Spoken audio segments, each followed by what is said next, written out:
Welcome to Mitchell Levy Presents, where I dive into the essential elements of clarity and credibility. Hosted by global credibility expert Mitchell Levy, today's episode offers invaluable insights to make you think and act more credibly.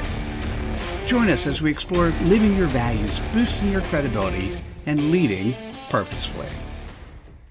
Hi, Mitchell Levy, global credibility expert, and we are at one of my favorite times of the day that I'm inviting you to join me, where I get to speak with a really cool leader and we talk about their values. Today I have Dain Dunston with us. And Dain, welcome. I'm so glad you're here. So great to be here, Mitchell. I love it. Yeah, I've always enjoyed our conversations. And before we have you say who you are, would you mind telling us, what does executive presence mean to you? We go through our lives and spend a lot of time not really knowing where we are. And things are happening in our heads and our hearts, and we're going crazy, and funny things happen, and the dog's pulling you to a fire hydrant or whatever it is. Executive presence is just the ability to know where you are, just the ability to sense, here's where I am. And we'll talk about this later, but it's really, we spend so much time unconscious of who we're being. And when we can really get better at that, then things really start to change. People will listen to us more. We'll listen to them better. Everything that'll happen happens better if we're really aware of who we're being in the moment. Nice. Love that. Well, thank you. So, hey, with that answer, so who is Dain Dunston? As a friend of mine used to say, I'm a guy in the world of guys. You know, I love. Oh, by the way, that's potentially a good and a bad thing. So we'll put that aside. Well, it's a humble thing. So because let's face it, we're all trying to make sense of the world in which we live. We're all trying to make sense of what's going on around us. And boy, do we live at a crazy time. I got started in coaching when I was actually very young, unintentionally. My dad was on the fast track to becoming a CEO by the time he was 45, was getting transferred all over the world for a big aluminum company. We ended up for a few years in Australia, and then the last year and a half in Sydney, where he found us a condo that actually cantilevered over the water of Sydney Harbor. And it had a balcony on the top floor and on the second floor too, top going down, because you came down a cliff to get into it. What I discovered age 14, 15 was that when friends came over and we walked out on that balcony, looking across the water at ships tied up, at the Sydney Harbor Bridge, at what was then under construction as the Opera House, they would start talking about their lives in a way that I had never heard teenagers do before. I don't know what it was. I don't know if it had something to do with how I listened, but what I discovered was, if I listened really, really well and asked questions that drew them out, we would have a really interesting conversation. I didn't have any intention of coaching them on anything, but I sensed that being there with me on that balcony had them talking about things they'd never been able to express in their life before. A few years later, I had what I call a crossroads moment. I was 21. I was done with college. I had everything that I could get out of college. I wanted to do a term paper on something called Kundalini yoga, which is supposed to be the most dangerous yoga in the world. And you don't want to do it. It's too dangerous, which made it perfect for me. And so I left college and set off to find somebody who would teach that. So I'm standing at a crossroads in western Kansas. It's dawn. I go out to the road where there's an on-ramp up to I-40 and a crossroads going north and south. Standing there for a while, nobody's picking up some guy with long hair in 1970. Until a pickup truck comes down off the thing. The guy apparently is going to turn right, sees me, pauses, and pulls across to me. So, okay, is this weird? But he seemed nice, invited me to get in. So I threw my knapsack in the back of the truck, got in. He asked where I was going. I said, New York. I didn't tell him why. I asked him where he was going. And he said, well, my son just graduated from UCLA. He says, he told me last night that he's not coming home, isn't going to help with the farm, isn't going to take the farm over. So I'm on my way to the county seat where I'm going to declare bankruptcy. I was 21.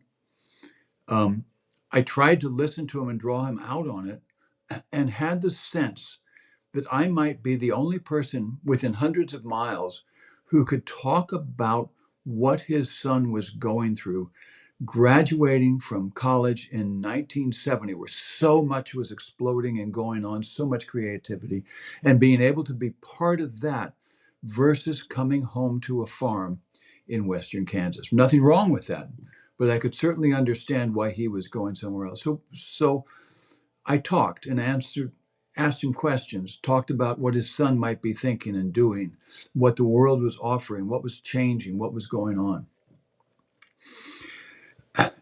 After a while, I could see to the right the towers of the county seat, the sort of dome of the courthouse.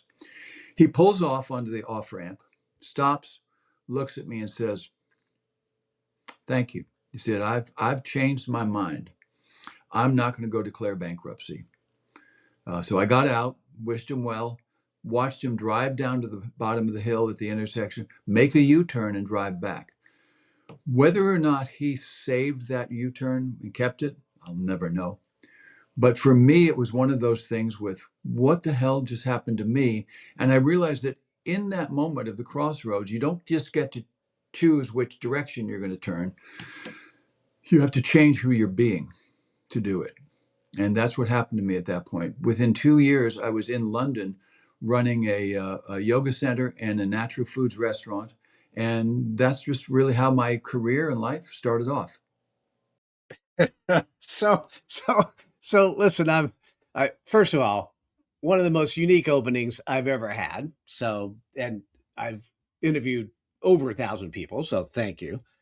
Um, Second, I really couldn't pull it together when you start off with the Sydney Harbor. Like, holy cow. Like, I just recently went there and it's majestic. Yeah. And then you go to Weston, Kansas. And I'm like, Crossroads, Weston, Kansas. Like, I couldn't tie those together. So thank you. Yeah. So before we dive a little bit more, who are you? Who are you today? A little bit. How do you show up in the world? So, Your family life, your work life, your friend life. Who are you? yeah. Um, Over the years, I've done a lot of things. I'm happy to talk about those, but they all involved really working with top leaders at top companies. I was very, very lucky in that. By the time I was in my late 30s, I landed in that world and in that field, and did very well at it. Even my father was impressed. And that's a big deal, of course. That is a big deal. Um, uh, Over the years, that work went from writing speeches and creative directing big conferences to coaching them and how to give the speech, and then really coaching them on how to be when they were on stage giving the speech. As you and I have shared, it's great to what you're saying is really important, but it's not as important as who you're being. Um, and I'm going to just extend that into the C-suite. What you're planning, what you're talking, how you're being is not as important, as powerful as who you're being in that role. You used the term of executive presence earlier, um, and that's what that is. What's your presence? Who you're being. So that's really what I work on these days. I'm not writing very many speeches. I'm giving them, but mostly I'm just working with executives on that question. Who are you being? Who are the people in your team being? Who are the people at mid-level in your company being? But who is Dain outside of sort of the what we call work? Oh, um, I live in the country outside of Austin, Texas, in a little little village, really, that's over the years has really been an artist center. There's a lot of writers here in town. There's a lot of musicians here in town, a lot of painters. It is to Austin what Woodstock is to New York City. And in fact, a couple of years ago, Paul Simon moved here. And as I understand from friends, he's not returning any of my calls. But what I understand is they're living here. They didn't just buy a house here.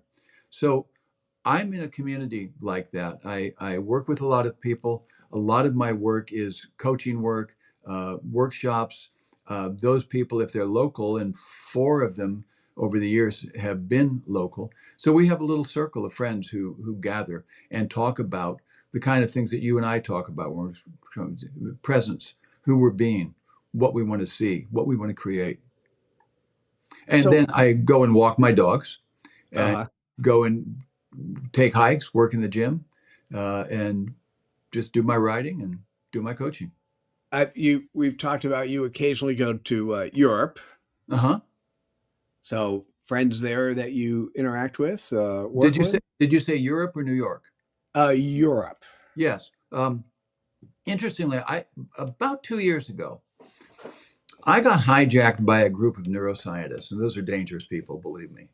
Um, So wait, hold on one second. So hijacked by a group of neuroscientists. yeah. Okay. I Yeah. just wanted to echo those words and let them ring in my ears. Well, and what I mean by that is they're so interesting to talk to and work with. There's a group called the NPN Hub, which is neuroscientists working on neuroplasticity, which is our ability to literally change our mind, um, and coaches and consultants who are using that in their work. So I got involved in there. They had read my book, Being Essential, or one of them had, the one who founded it, called me from Switzerland, wanted to know if I would speak on his thing. And I've gotten involved there, done workshops, classes, hosted conferences, put things together. It's really been fun. And in doing that, I've really gotten involved with three or four of the people who are involved in that, not other neuroscientists, because I'm not a neuroscientist, but I write about it. And the work we've been doing is really, really fun. I'm happy to talk about that if you want. This thing we call reclaiming genius, but it's been No, so no, no. fun. We this was about you and your values, Yeah, yeah. not about what you're working on. So okay. So about me and my values is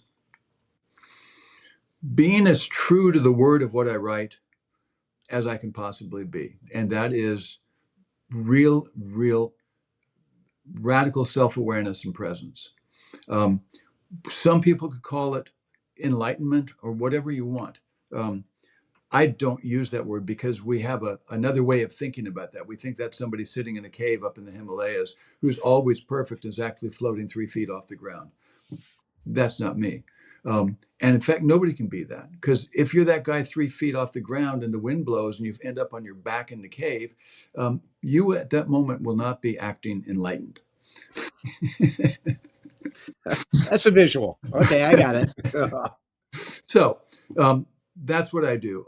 I love living here in the country. I've got a couple of big dogs. We go for walks. We hang out. My beloved wife passed earlier in the year, so now I live alone, and I'm dealing with that, and that has been certainly not easy, but I can be with it, and maybe that's what I look for in trying to help. If we can either be with what's going on or be able to change it, and if we can't change it, be at home with it, then that changes who we're being. Dana, this is going to be a tough question. I sorry, I just feel the need to ask it. How does somebody who is present in the present today address such a massive loss? I think you do the best job you can. And that is a learning process. I have a friend here in town who wrote a beautiful book about death and dying, and she had been a grief coach. And then one day her husband didn't pick the kids up from school, and she went and found him dead outside his office. And they were in their early 50s with two young kids of their own, and then another three, which were hers from a previous marriage. How do you survive something like that? How do you go through that? I can't even imagine. In my case, Jean had been in a cognitive decline for about 5 years, And she was really good shape until about this time last year. And then it was a slow thing. And then a couple of visits to the hospital in the fall and then home on hospice. And there's only one way to survive that. You have to be with it. You have to be present to it. This is what's happening now. I'm going to hug you. I'm going to help you go to the bathroom. I'm going to do whatever you need and be with you. I'm going to sit at the table with you and feed you. And then when it's over, I'm going to learn how to deal with being alone. And it's not always easy, but it's also not always tragic. Um, it, I had an experience a couple of weeks ago, and I'll share this with you. Have you seen the movie The Odyssey? Uh, Yeah, yeah. I the had a great Christopher. experience with that one. Yes. So here was my experience, and I had studied this in college. But about halfway through the movie, something changed. In a sense, I left the movie as a viewer, and it was as if I stood up next to him. He was on the screen, Odysseus. I was in the audience. I didn't stand up. That would have been a little weird. But I sensed that he and I were walking in parallel. He with his journey, his odyssey, me with my odyssey. And I didn't get stomped on by a cyclops or attacked by giant soldiers or washed ashore in a wave and things like that. But That's probably only because you didn't stand up. If you stood up, that might have happened. it might have happened. But I had my own versions of that. And so even with the work that I do in executive presence and human presence, I had to be with some things that were hard to be present to and learn how to do that. And so, I'll just share one thing that came up. I was continuing my workout, really working hard on keeping myself healthy and all of that, taking good care of clients and being connected to everyone I could. Went to the gym one morning and noticed I was having odd heart palpitations. This is about 2 months after she'd passed. But that went away. Came home, but I was still feeling a constriction in my chest, the tightness, and went and did my blood pressure. And my blood pressure was like 197 over 95. I didn't even know that was possible. So my neighbor runs me to the ER. They hook me up to everything they can, give me blood tests and all of this. And after about 6 hours, they said, "You're fine. Nothing's going on." So one of my coaching friends, uh, a great guy who's down in South Africa, said, "Well, Dain, if there's nothing physical going on, then what could you be avoiding?" And I thought, I don't think. And I went, well, I haven't cried very much. I teared up a couple of times, but I haven't really cried. I'm not trying not to, I just haven't. So a few days later, I was invited to attend a colleague's workshop on a lake up north of Austin. And when I got there, I walked down to the lake in the morning before it started and sat there and talked to Jean as if she were in the water, like a mermaid, and just talked and told how I felt. And I did. I cried, or at least I teared up, and it was like good. It was getting some motion. So the next morning, I thought, well, let me go do that again. That's a great way to get started. And as I'm walking down towards the dock, I see over to the left. Well, look over there. There's a wedding stage. This is a place for people to have weddings, and there's this beautiful white stage. Let me walk over. That's the perfect place to talk to my lost wife. And I got there, and as I stepped up onto the white paneling, I burst into the hugest sobbing thing that I've ever gone through. I just completely lost it. But that's what I needed to lose. Whatever was holding it back from me, like I couldn't give that up, totally went into that, totally sobbed for about 10 or 15 minutes. Fortunately, nobody was there, but I shared it later in conference and I started to cry again because we need to do that, but sometimes our body clams all that up and won't let us do it. It sounds to me, if I was going to sort of go back to the story you told at the beginning, It's almost like that time when you were a teenager and your peers would come over and they'd go and see the beauty of the Sydney Harbor and all of a sudden just tell their stories. So whatever it was about that environment really allowed you to open up. It was, it was, and so I've gone through that a few times in the last few months. That wasn't my only trip to the ER. At, at one point, Wow. I took a tumble and cracked 3 ribs. Now, what was that about? I don't know. But what it did was forced me to slow down. And for 6 weeks, I couldn't work out. And after about 2 weeks, I realized two things I could do. I could come to my desk, and as long as I felt comfortable sitting here, I could turn out really creative work, either with clients or in my writing. And then when it was too late for that, I could go lie down. And both Mm, of those were perfect things to be doing. And we do it. So just, man, being able to take those steps and know what matters most in the moment. And what mattered most in the moment was healing myself and being present and feeling the things that I wasn't letting myself feel. So amazing. Dane, thank you for opening up and sharing that. I you're welcome. really I appreciate it. It's great. Love talking. It's it's a part of life. Yes. It's just not we don't teach these parts of life in school. It's the school of life where we learn, but we normally learn by being a participant, and then we're first time out doing it.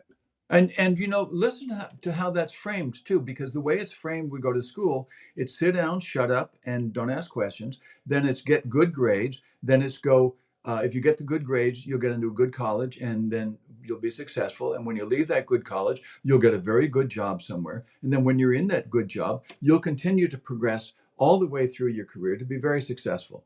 Well, that ain't how it works. It's a odyssey.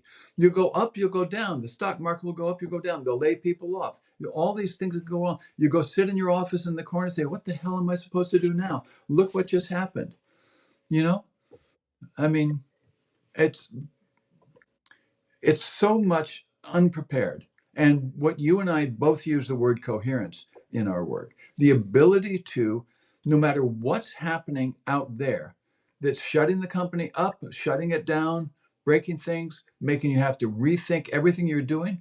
Coherence is how you bring that together. Oh, well, look, okay, this whole plan that we had for this new division is not working. The world's not ready for it. So what do we do now? Okay, we fail fast and bounce back faster.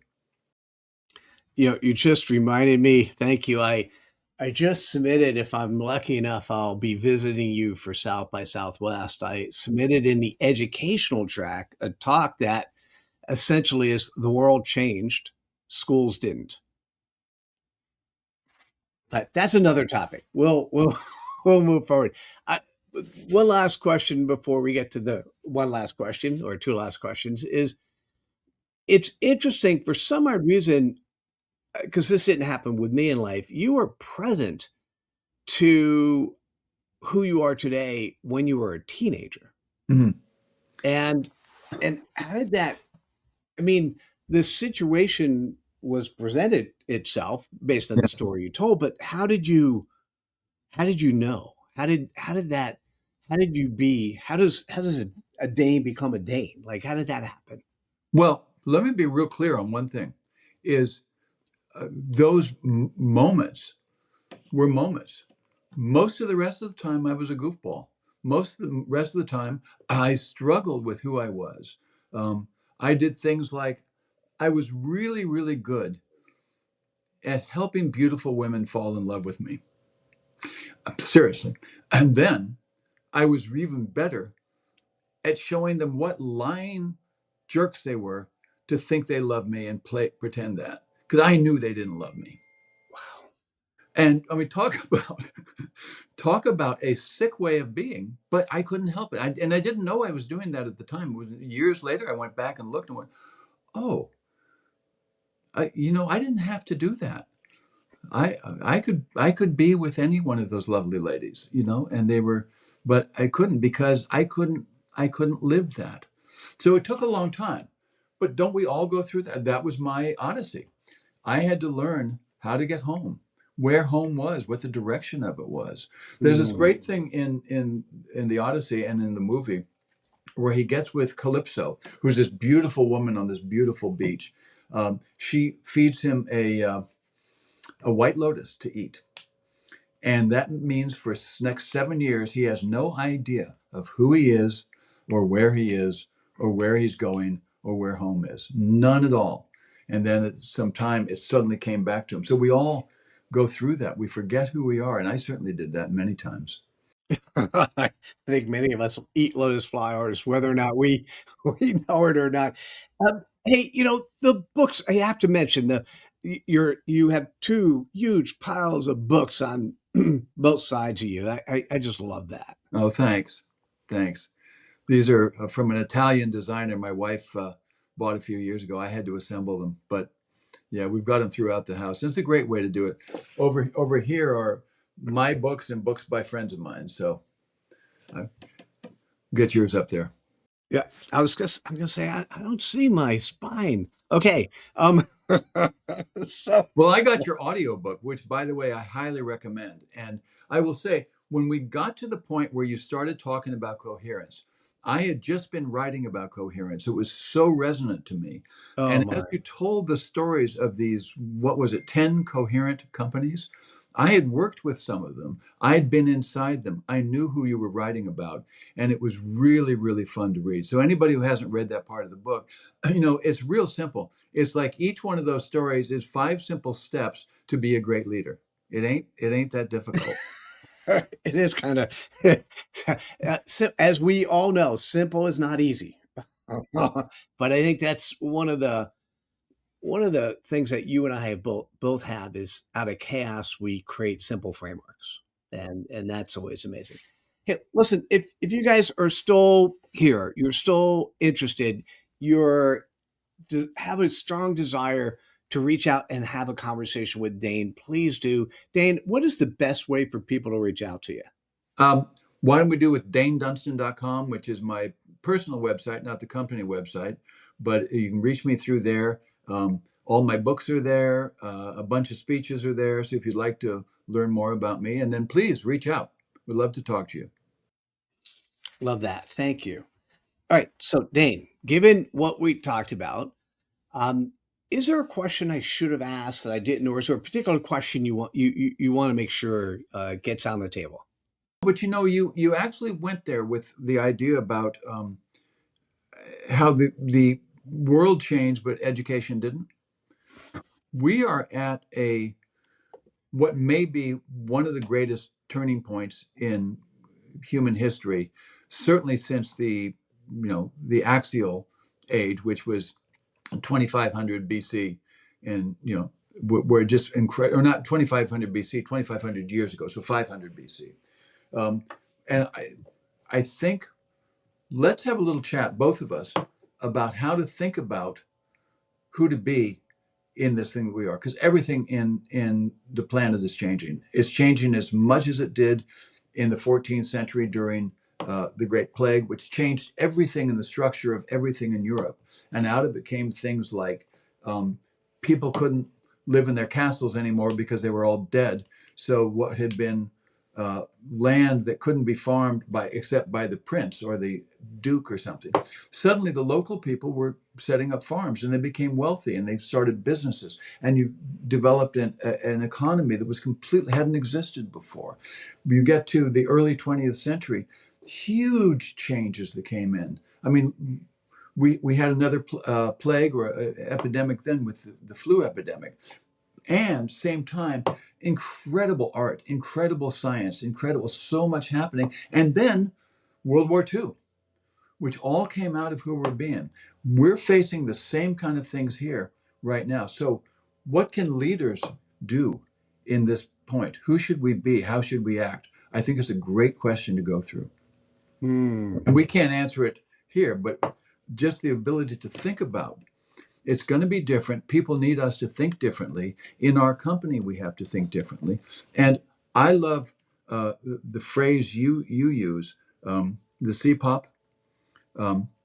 literally getting to the point where we can really see that completely differently. And I wrote down what the 4 letters stand for, but you tell me. Oh, it's the customer point of possibilities. Yes. So rather than looking at our possibilities, what's going to be good for me? Well, things are going to fall apart. So let me take $17 million and go out in the country, and I'll get a little fort for myself, and I'll make my life that way. No, that's not what we're here for. We're here to help other people. So how do we do that? Do we do it in our local community? Do we do it in our company? Do we do it with clients? I don't care. Just let's be the ones doing it. It really is about how can we be of service to others. Yeah. Dain, thank you. By the way, for me, I can't answer that question because it's answered in my book, Executive Abundance, and I've talked about it here. But maybe I'll just do a specific episode just focused on that. And so, Yeah. But anyhow, Dain, thank you so much Thank you for joining us today and for sharing. And so, what I want to say, if for those who are still in the audience, here's now your time to act. Take the biggest aha moment. Take the types of ideas that you got from listening to Dain and his heartfelt stories and share them on the social media platform that's most relevant for you. Because if it affected you in a certain way, it'll affect those who are following you in a certain way. And make sure you tag Dain, tag me. And I wanted to say thank you for joining us at Leaders Living Their Values. And I look forward to seeing you at the next episode. Take care, everyone. Bye now. Thank you for tuning in. We hope you found value in today's episode. Like, subscribe, and share your aha moments on your preferred platform. Remember, credibility starts with clarity and living your values.